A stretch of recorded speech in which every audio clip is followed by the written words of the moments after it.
Ātri un ērti pārvalda pakalpojumus pašapkalpošanās portālā Manai videi. Vienkārši un ērti pievieno pakalpojumu jau esošajam līgumam.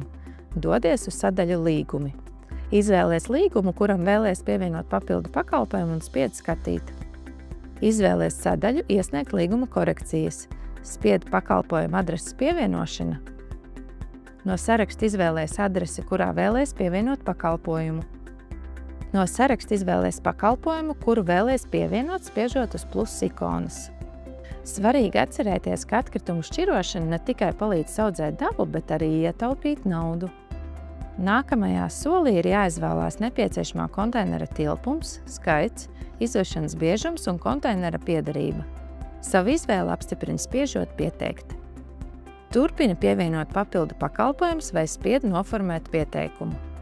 Pārbaudi savas adreses tipu, vai tā ir privātā māja, komerctelpa vai kāds cits veids. Ja tu kompostē atkritumus vai izmanto publisko šķirošanas konteineru, atzīmē to. Tad vari doties tālāk. Izlasi līguma nosacījumus un tad atzīmē, ka esi tiem piekritis. Tad varēsi izvēlēties līguma parakstīšanas veidu. Izvēloties parakstīt izmantojot banku, līgumu varēs parakstīt ar savas bankas autorizācijas rīkiem vai e-ID.